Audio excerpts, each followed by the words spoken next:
Hello everyone, welcome back to our channel. In today's video, I'll show you how you can fix Bluetooth connected but no sound on iPhone. Let's get started. So first things first, you need to make sure Bluetooth device is actually connected. Simply open up settings, then tap on Bluetooth and make sure this toggle is on.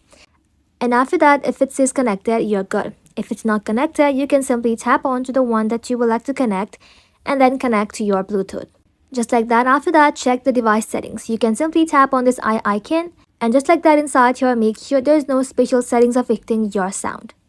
Now, make sure volume is turned up. This applies to media audio, call audios, and system sounds. So just use the volume button to increase it. Also make sure do not disturb is turned off. You want to make sure you're not on any focus mode like do not disturb, sleep, lock, or anything.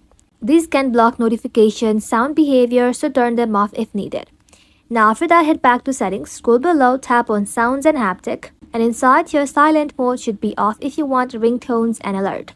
You can adjust the ringer and alert volume slider. Make sure nothing is muted accidentally. That's it. That is how you can do it, guys. Thank you all for watching. If this video was helpful, leave a like and sub, and I'll see you in the next one.